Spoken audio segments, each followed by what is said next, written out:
In this video today, I'm going to go over exactly what the heck's going on in the market because there is a ton of different opinions circulating right now about the local real estate market. So before I dive in, I will ask if you guys are enjoying my content to hit that like and subscribe button to help me get my word out to more people like you who want to be kept up to date with the real estate trends in the Fraser Valley area. And just a reminder, if you guys do want to talk in more detail about anything real estate, you can do so by clicking the Calendly link below to book a 30-minute call with yours truly. Okay, so let's dive into it. As of September, the Fraser Valley had just over 5,700 active listings on the market. So it's definitely a healthy, balanced market. Anything over the 6,000 to 6,500 range, we start to head towards a buyer's market, and that is where I think we are going. The number of active listings has increased, and that's mainly being seen in the condo market. That's usually the case to see more active listings hit the market when you're comparing August to September, and that's because August is generally one of the slowest months of the year aside from December. So it was interesting to see that the detached market actually saw a dip in the number of active listings in the month of September. And we're also seeing sales slow down, which as a result is going to build up the inventory. So there's definitely going to be a switch in that, and we are heading towards more of a buyer's market. I'll break down exactly what asset classes are in which type of market later on in this video. Let's talk about new listings. So new listings are any new listings that come onto the market in that given month, where active listings could be carried over from previous months. It's just the number of total active listings on the market. So when we look at new listings here, we can see that we are up as well. In August, there were 2,377 new listings that hit the market. And in September, we had 2,577. So that's an increase of roughly 9%, which again is somewhat what's expected because in September, you do get people getting back into routine, home from summer holidays, and they want to start to list their properties. Flipping over to sales, we can see that in August, we had just under 1,200 sales, and that's again for all property types across the Fraser Valley. In September, we saw just over 1,000 sales. So definitely down, and I expect that trend will continue. The Bank of Canada is meeting again on October 25th, and it is expected that they will increase the overnight lending rate by another 25 basis points, especially because they did not increase it at their last meeting, which everyone expected that they would. Just to summarize everything for you guys here, we can see that sales, again, September 1,100, September 2022, 897. So we have seen an increase of 22.6% of sales year over year. New listings are also up just under 26% year over year. Active listings are up 12.5%, and the average price is also up 7.2%. And then comparing that month over month, we can see sales are down comparing August to September there. New listings are still up, active listings are still up, and average price is also up as well on a month-to-month basis.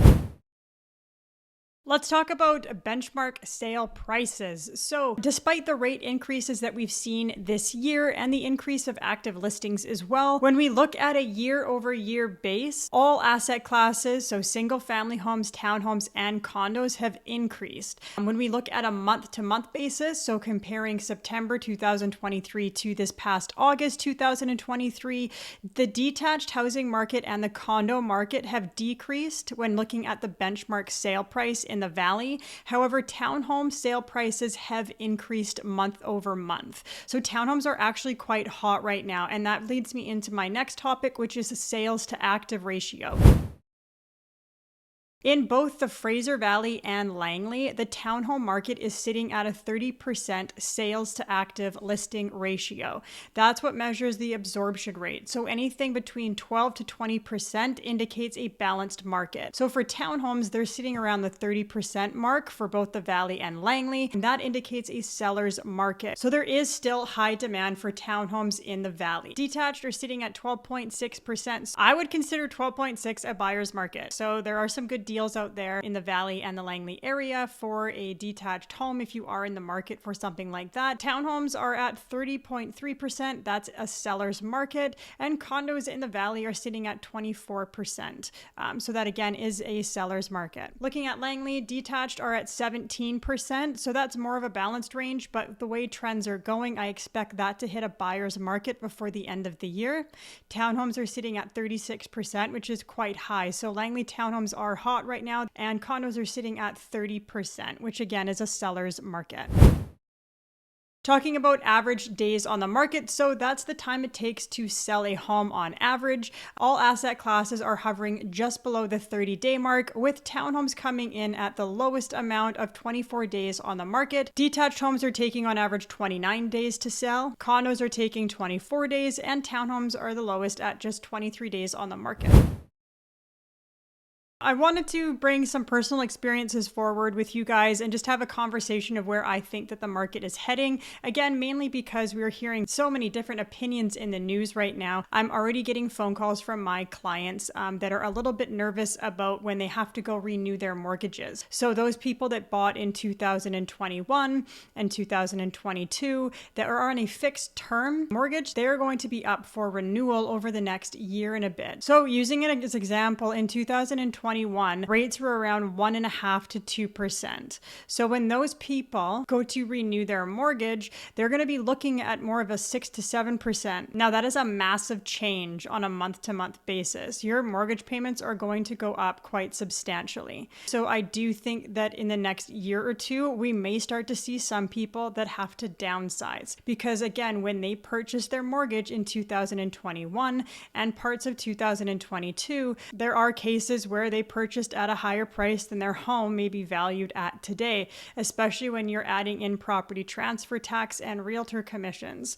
So that's definitely on people's minds. And that again is why we are seeing sales slow down, because unless people really have to move, for someone to sell their home now, unless they have a ton of equity and they've been there forever, it is a big pill to swallow knowing that you're going to have to jump into a mortgage around the 6 upwards of 7%. That is a big change compared to what you may be locked into today.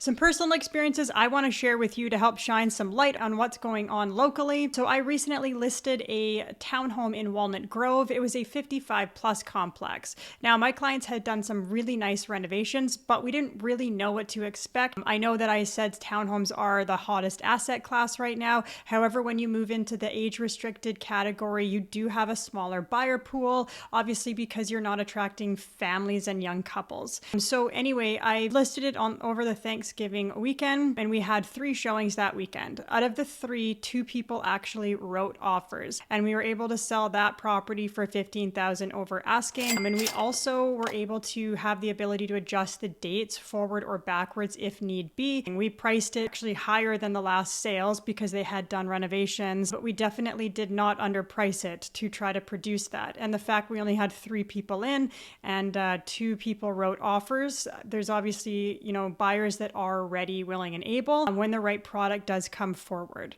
Another example, I am working with a buyer right now who's looking in the Surrey area. His budget's around $450,000. So we've written 3 offers. We did have 1 accepted, but we pulled out because the building was in a litigation that we didn't want to get involved in. But we have had 2 other experiences where we knew the property was listed a little bit under value.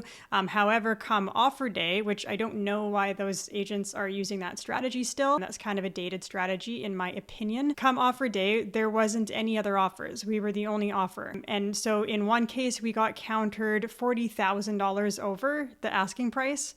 And in the other case, it was $20,000. And we're again the only offer out there. And they didn't underprice them grossly at all. It was just, they were still at fair market, maybe slightly under. So that's been a frustrating experience as well. It's hard to put a deal together right now because you do have buyers buyers that are cautious and they are bracing for another rate increase, and you do have sellers as well that are still trying to get prices that are not realistic in today's market. Definitely a transitional market right now. So that's why we are hearing a whole bunch of different opinions. So I hope that me shining light on some of my personal experiences is somewhat helpful. Thank you so much for watching. If you guys do enjoy my content, again, I would so appreciate if you hit that subscribe button or the like button. And reminder, there's a link below if you want to get into any of the real estate topics in more detail with me. You can do so by clicking that link and book a 30-minute call with me. Thanks so much for watching, and I will talk to you guys soon.